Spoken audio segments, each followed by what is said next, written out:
Elevation हो रहा है तो सीधी सी बात है कि किसी चीज में बढ़ाव हो रहा है, अब तो उसके बॉइलिंग पॉइंट में सॉल्यूट का इफेक्ट पड़ेगा। और रॉयल्स लॉ के अकॉर्डिंग एलिवेशन किसके अंदर होता है? बॉइलिंग पॉइंट के अंदर। आज तुम ये पॉइंट समझो कि फर्क क्या होता है। So my dear student, today's our topic is elevation in boiling point. ठीक है, अगर मैं एलिवेशन की बात करूं तो एलिवेशन का मतलब होता है किसी भी चीज का इंक्रीज होना, अपने पॉइंट से उसका बढ़ जाना। ठीक है, दो चीजें होती है रॉयल्स लॉ के अकॉर्डिंग, एक तो होता है एलिवेशन और एक होता है डिप्रेशन। ठीक है, अगर मैं ये कहूं कि एलिवेशन हो रहा है तो सीधी सी बात है कि किसी चीज में बढ़ाव हो रहा है। और रॉयल्स लॉ के अकॉर्डिंग एलिवेशन किसके अंदर होता है? बॉइलिंग पॉइंट्स के अंदर। फॉर एग्जाम्पल वाटर का बॉइलिंग पॉइंट क्या हमारा 100 डिग्री सेल्सियस, यही होता है ना।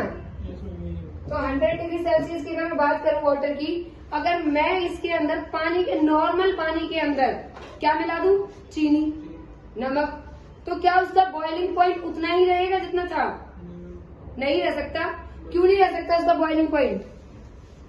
क्योंकि जो प्योर कंपोनेंट था अब उसके अंदर क्या मिल गया है? या सॉल्यूट मिल गया है। क्या मिल गया है? सॉल्यूट। अब तो उसके बॉइलिंग पॉइंट में सॉल्यूट का इफेक्ट पड़ेगा। जब उसके बॉइलिंग पॉइंट में सॉल्यूट का इफेक्ट पड़ता है तो उसके अंदर क्या आएगा? उसके बॉइलिंग पॉइंट में एलिवेशन। क्या आएगा? एलिवेशन। तो जो सॉल्वेंट का अपना वो था क्या? टेम्परेचर, वो क्या था? इतने प्रेशर पे यहाँ पर वो क्या हो रहा है? बॉइल हो रहा है। लेकिन आफ्टर दैट जब मैंने उसमें क्या मिला दिया गया? आई मिक्स नॉन वोलेटाइल या volatile solute in this mixture that become a solution. तो वो क्या बन गया है? सॉल्यूशन। अब सॉल्यूशन का टेम्परेचर क्या हो गया? प्रेशर बढ़ गया, टेम्परेचर भी इंक्रीज हो गया। That's why it is the solution temperature. तो जो सॉल्वेंट का टेम्परेचर था वो कम था, वो क्या था? कम था। लेकिन जो सॉल्यूशन का टेम्परेचर हो गया वो क्या? बढ़ गया है। और बढ़ने की वजह से इस टॉपिक का क्या नाम दिया गया? Elevation in boiling point. तो कहता है कि boiling point is the temperature of a liquid. Boiling point वो टेम्परेचर होता है लिक्विड का which its vapour pressure become equal to the atmospheric pressure. मतलब कि जो उसका वेपर प्रेशर है वो किसके इक्वल हो रहा है? एटीएम की। क्या होता है एटीएम? Atmospheric pressure. क्लियर हुआ है वाला पॉइंट? ठीक है, अगर मैं नेक्स्ट पॉइंट पे बात करती हूँ कि if two solution have the same osmotic pressure, अगर दो सॉल्यूशंस हैं और दोनों का प्रेशर क्या है? सेम है। ऑस्मोटिक प्रेशर क्या है? जो ऑस्मोसिस के थ्रू हाइड्रोस्टेटिक प्रेशर जो क्रिएट होता है। कल जब हम पढ़ रहे थे तो हमने एक पॉइंट पढ़ा था कि ऑस्मोसिस में हाइड्रोस्टेटिक प्रेशर क्रिएट होता है। वो हाइड्रोस्टेटिक प्रेशर को हम क्या बोलते हैं? Osmotic pressure. क्या बोलते हैं? Osmotic pressure.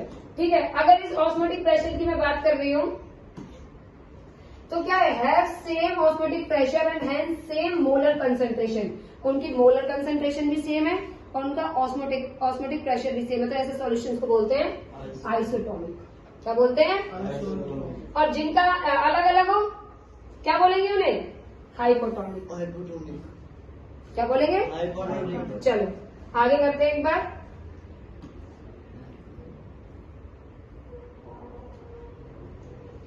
इसकी डेरिवेशंस मैं कल करवाऊंगी, डिप्रेशन इन फ्रीजिंग पॉइंट और एलिवेशन इन बॉइलिंग पॉइंट्स में। आज तुम ये पॉइंट समझोगी फर्क क्या होता है। फर्क एक ही चीज का है, जैसे हमने इसमें कर रहे थे ना रॉयल्स लॉ में कि P नॉट माइनस में P1, ये था ना चेंज इन प्रेशर। ऐसे यहाँ पे क्या आएगा? डेल्टा T और क्या है माइनस में TB नॉट। मतलब कि delta T change in temperature और TB मतलब कि एलिवेशन जो हुआ है। इन दोनों के पॉइंट में जो फर्क है उससे किससे रिप्रेजेंट किया जाता है? यहाँ पे डेल्टा T, यहाँ पे एक पॉइंट आएगा सॉरी इसके लिए कि T और B टेम्परेचर और बॉइलिंग पॉइंट जो सेम है, जो चेंज हुआ है, और दोनों के बीच का जो ये ग्राफ है ना आपका, ये वाला किससे रिप्रेजेंट किया जा रहा है? डेल्टा TB से। किससे? ये पॉइंट दिख रहा है डेल्टा TB।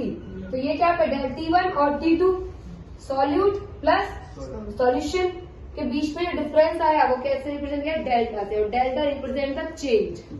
क्या रिप्रेजेंट करता है? चेंज। क्लियर?